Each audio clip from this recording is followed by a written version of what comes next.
अलीगढ़ से आए हुए कमलानंद सर, भाई विंध्याचल जी, महादेव जी, सामने बैठे हुए डॉक्टर राम अमरचारी सर, अनाथ जी, रवि जी, शरण भैया और बहुत सारे विद्यार्थी,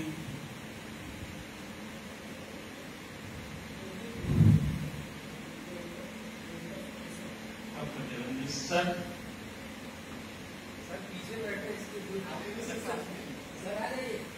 आप बार बार वक्ताओं से गुनाह करवाएंगे।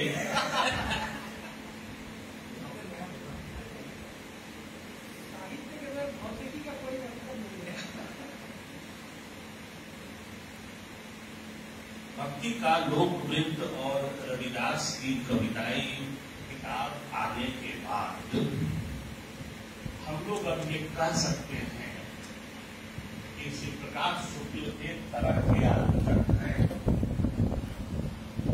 इससे पहले उन्होंने जो कुछ लिखा था, जैसे नामवर की धरती या महामारी और कविता या राग रविदास की भूमिका, उन सब में आलोचना की कुछ बातें थी जरूर। इनका जो रिसर्च वर्क प्रकाशित हुआ वह तो मान लीजिए हम सबकी मजबूरी होती है, लेकिन धर्म से अगर आलोचना की कोई किताब उनकी आई है तो यही किताब आई है। श्री प्रकाश जी को इस किताब के कारण एक आलोचक के रूप में भी याद किया जाएगा, लेकिन एक कैसा आलोचक, किस परंपरा का आलोचक, यह भी हमें देखना चाहिए। श्री प्रकाश जी मूलतः कवि हैं, ये हम लोग बहुत पहले से ही कहते सुनते रहे हैं, महसूस करते रहे हैं। उस बात को इस किताब में भी महसूस किया जा सकता है, लेकिन इसका मतलब यह नहीं है कि यह किताब आलोचना की व्यवस्थित किताब नहीं है। ऐसा हम नहीं कर सकते। इस किताब में एक काम ये हुआ है कि भक्ति का लोकवृत्त किसे कहते हैं या लोकवृत्त किसे कहते हैं, इस पर पूरी परंपरा का अध्ययन करके श्री प्रकाश जी ने उन सब अवधारणाओं का हवाला दिया है जो पहले से मौजूद है। आलोचना का यह काम होता है कि परंपरा का बोध उसके पास बना है। दूसरा काम यह हुआ कि रविदास से संबंधित जितनी बातें आज तक मौजूद थी, ऐसा नहीं समझना चाहिए कि रविदास को हिंदी प्रदेश भूल गया। अभी 10-15 दिन पहले शिव श्री सरोज किताब फिर से छप करके आई है, नई किताब से, जिसमें 800 कुछ कवियों के विवरण है। उस किताब में भी रविदास का जिक्र है, रामचंद्र शुक्ल के यहाँ जिक्र है, विश्वबंधुओं के यहाँ जिक्र है। मतलब जिक्र से बाहर नहीं थे रविदास, निराला जिक्र कर रहे थे अपनी कविता में। रविदास को सब लोग जानते मानते थे, लेकिन ज्यादातर इस रूप में उन्हें रेखांकित किया जाता था कि उनका प्रभाव समाज पर बहुत था, खासकर दलित समाज पर। और दलित समाज के लिए उन्होंने जिस साहस के साथ बात की थी, उसे प्रायः रेखांकित किया जाता था। लेकिन श्री प्रकाश जी ने इस किताब में रविदास की कविता की गहराई पर ध्यान दिया है।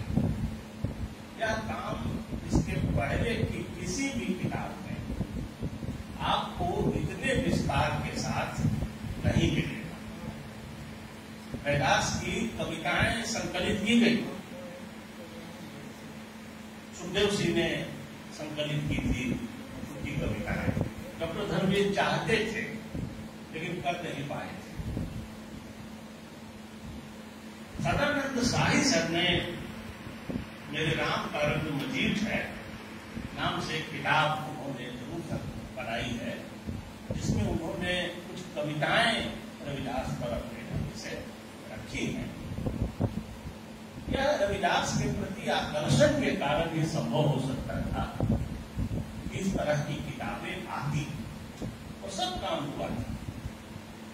लेकिन किसी ने एकदम साफ साफ ये कहीं नहीं लिखा कि रविदास कोई बड़े कवि थे या महान कवि थे, उनकी कविता में कविता के गुण थे, ऐसा कहीं लिखा हुआ साफ साफ नहीं मिलता। उनकी कविता पर मुग्ध होकर किसी आलोचक ने खुल के कभी लिखा हो, ऐसा भी आपको नहीं मिलेगा। ये पहली किताब है जो रविदास की कविता के शब्दों को, उसकी भाषा को काव्य शक्ति के लिहाज से खोलती है। एक छंद श्री प्रकाश जी ने इसमें उद्धृत किया है, बहुत लोग उद्धृत करते हैं, बेगमपुरा शहर का नाम। इसमें कुछ शब्द है, बहुत लोगों की जानकारी है। दुख अंदोह नहीं दिए ठाव, ये जो अंदोह शब्द है उसका मतलब है दर्द, पीड़ा बर्दाश्त करना। ये काव्यात्मक शब्द है। दर्द गम मांगे है, अंदोह बला मांगे है, दिल वो मुजरिम है जो खुद अपनी सजा मांगे। मिर्जा गालिब ने भी लिखा कि अगले वक्तों के हैं ये लोग, इनसे कुछ न करो। मयूर नगमा को अंदोह रुबा कहते हैं, वहां भी अंदोह शब्द आता है। इसी कविता में कायम दायम सदा प्रतिसाही, एक बड़ा कवि भी काव्यात्मक शब्दों को अपनी कविता में रखता है। एक कायम दायम, दायम पड़ा हुआ तेरे दर पर नहीं हूं मैं, खाक ऐसी जिंदगी पे कि पत्थर नहीं हूं मैं, ये गालिब नहीं। इसी तरह ये आबादानू सदा मसरूर, वहां गनी बसही मामून, ये मामून सफर के एक शेर में आता है कि रोज मामूर दुनिया में कुछ करके पंक्ति आती है, मदरसे भूल रहा। रविदास उर्दू के कवियों के लिखने से पहले से अपनी कविता में फारसी के उन शब्दों को रख रहे थे। जब हम किसी कवि की शब्द शक्ति पर विचार करते हैं तो देखते हैं कि उसने पहले के कवियों से क्या क्या लिखा है। इस निगाह से भी रविदास पर बात होनी चाहिए कि उन्होंने आगे के कवियों को कौन सी शब्द संपदा थी। नागार्जुन ने लिखा था ना कि तुलसी बाबा साथ रहे तब नहीं बिसरब हम शब्द सुमन, शब्द का सुमिरन करना पड़ता है, जैसे राम का सुमिरन करना पड़ता है। एक कवि शब्द का सुमिरन करता है। बड़ा साहब बैठे हुए हैं, लंबी लंबी बाहर का शेर बचते हैं, बड़ा मुझे अचंबा होता है कैसे संभालते हैं, ऐसे नहीं संभालते लोग। मेरी सब बैठे हुए हैं, उन सब न जाने कितनी किताबें आपकी हैं, सब ऐसे नहीं करते हैं। तो कवि को समझना है तो उसकी भाषा को समझे बगैर हम बात नहीं कर सकते हैं। केवल हम उसके सामाजिक पक्ष पर बात करते रहें तो वास्तव में हम उसकी कविता की कहीं न कहीं उपेक्षा करते हैं। एक बड़ा काम श्री प्रकाश जी ने ये किया है। इस किताब का एक पक्ष और है, चमार जाति के बारे में विचार। रावत साहब की एक किताब है आर.एस. रावत, उसका हिंदी में अनुवाद कमल भारती जी ने किया है और 2024 में वो किताब बनाई थी। मुझे लगा कि इसी प्रकार से ये किताब छूट गई, लेकिन पढ़ते समय समय ध्यान दे रहा था तो उन्होंने उसके अंग्रेजी एडिशन का जो 2012 की किताब थी, शायद बुलेट में या कहीं से छपी थी, वहां से उन्होंने उसका जिक्र किया है। मतलब कोई किताब, नई से नई किताब छूटने न पाए एक आलोचक की ये जिम्मेदारी होती है। शुक्ल जी ने अपने लेखन में अंग्रेजी के उन आलोचकों का भी जिक्र किया है, दो चार का नाम मुझे याद नहीं आ रहा है ठीक से, तो शुक्ल जी से उम्र में थोड़े छोटे थे, उन आलोचकों का भी जिक्र उन्होंने किया है, अंग्रेजी में लिख रहे थे। एक आलोचक को बहुत चौकन्ना होकर काम करना पड़ता है। मैंने देखा कि इस किताब में केवल स्थापित पुस्तकों पर ही बात नहीं है, जो नई किताबें लिखी गई हैं उस पर ही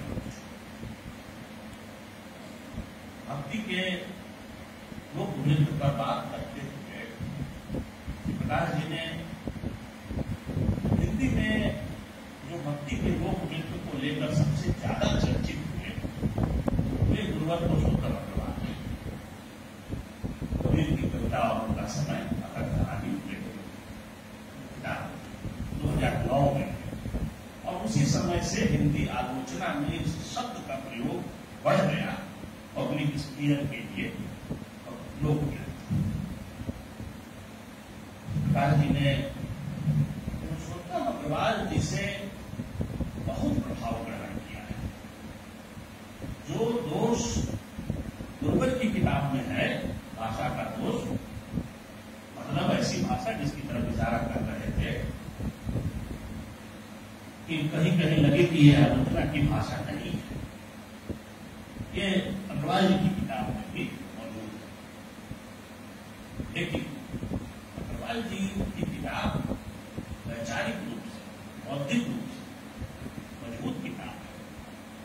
बाकी चीजों से आप असहमत हो सकते हैं, लेकिन उनके खोजों से आप असहमत नहीं हो सकते। प्रकाश जी ने अग्रवाल जी को उद्धृत किया ही है, कमलानंद झा जी को भी उद्धृत किया। तुलसीदास पर जो किताब आपकी है छोड़ा नहीं है, और मेरी किताब का भी जिक्र किया है, मुझे भी नहीं छोड़ा है, हालांकि बहुत प्यार से काटा है मुझे।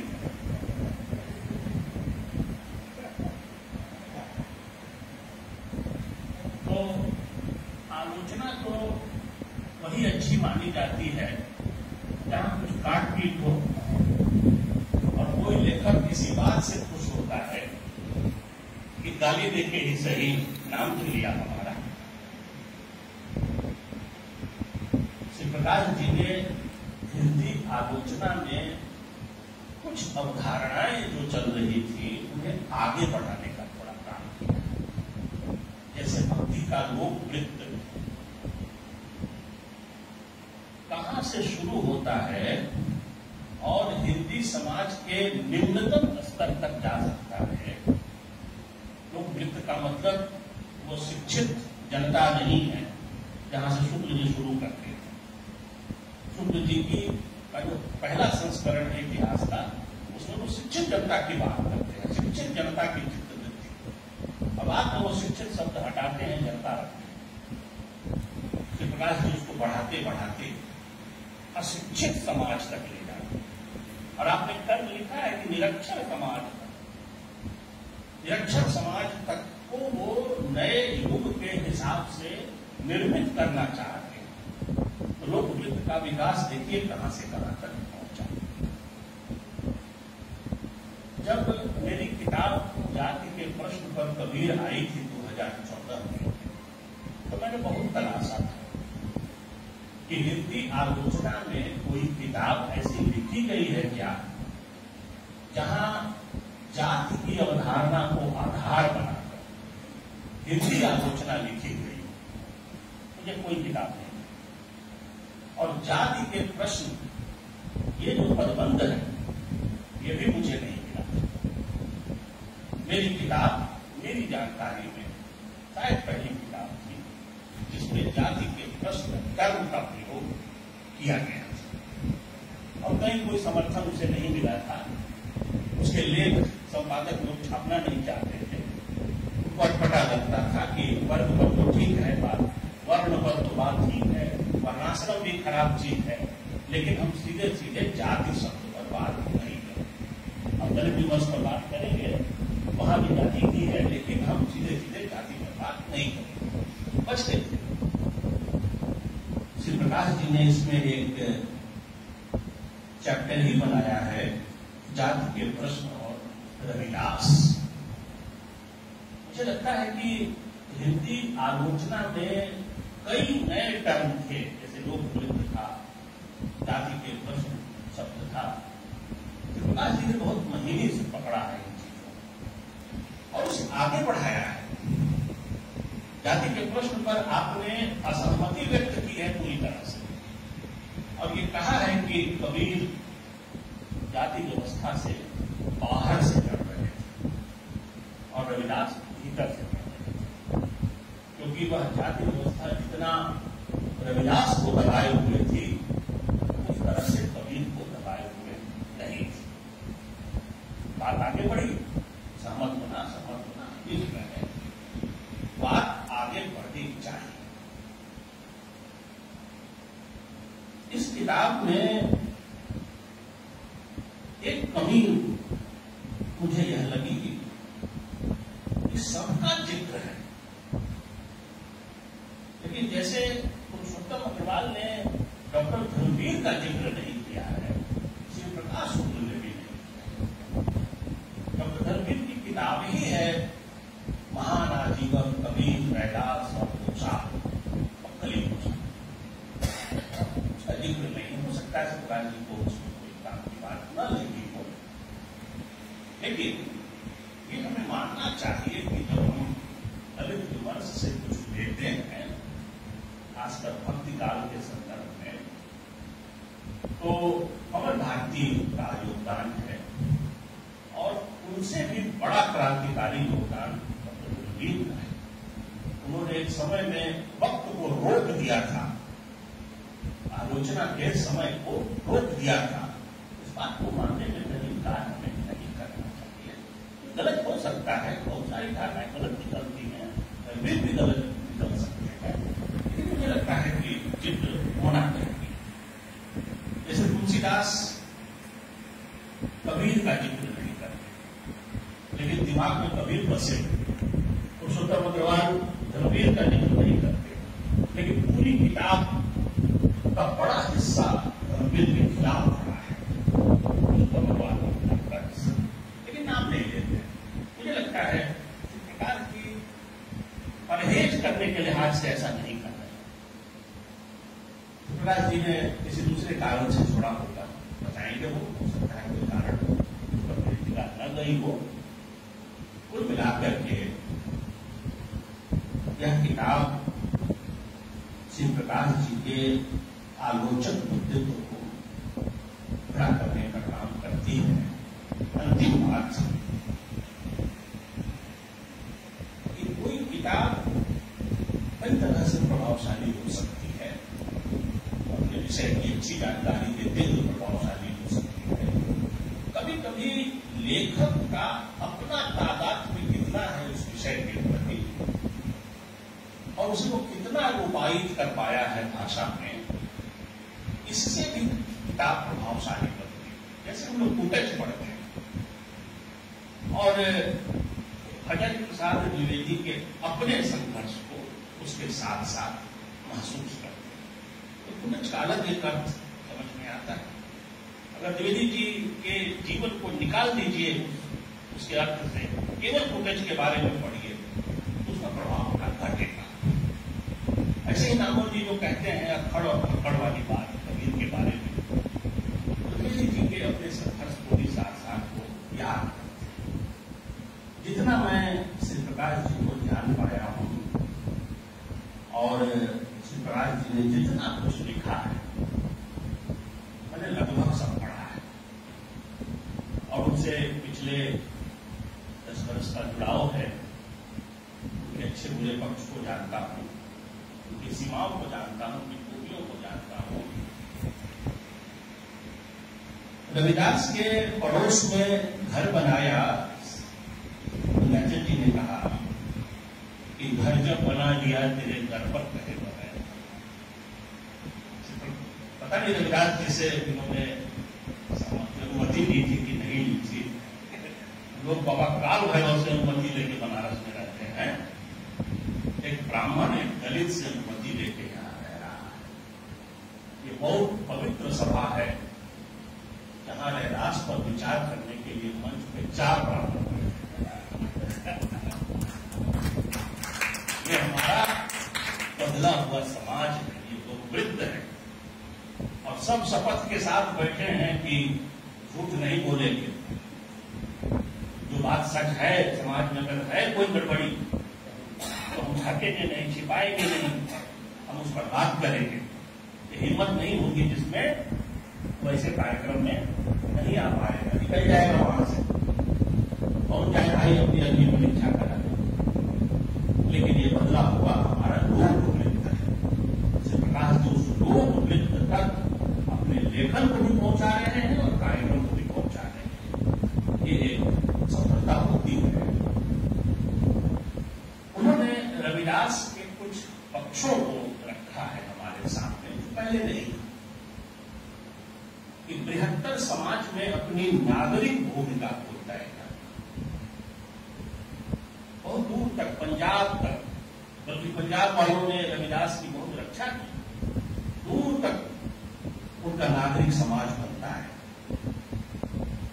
शिवनाथ जी भी प्रायः कोशिश करते हैं कि अपने लिखने पढ़ने को लेकर उस समाज तक जाएं जो ज्यादा लिखना पढ़ना नहीं जानता है, और हम लोग उनकी गतिविधियों से परिचित हैं। रैदास तो उसकी छवि देख रहे हैं। जब तक आप अपनी छवि नहीं देखते हैं थोड़ा बहुत, तब तक तादाद में नहीं बन पाता है उस विषय से। समसामयिक समाज में संघर्ष करते हुए समकालीन समाज में जीवित रहने की बात करें। कभी निराश होकर न 27 की तमन्ना न सिले की परवाह, अगर मेरे असार में मानी न है न सही, आदमी अपने फ्रस्ट्रेट होकर कह देता है कि मेरी कविता में कोई मतलब नहीं है, न रहे, मुझे किसी तरह के यश की इच्छा नहीं है, न काम से विलियम न चा राज्यम सुखानी च। ये तो निराशा का बात है। इस प्रकार जी निराश होना नहीं जानते हैं और रविदास में उस आशा भरे संघर्ष की तलाश करते हैं। यही इनका एक तारातुन है, एक नई दुनिया के निर्माण का संकल्प। तो बार बार कोशिश है रैदास की कि हम एक ऐसी दुनिया बनाएं जो वेदों पूरा हो। ये आसान नहीं होता है वेदों पूरा बनाना।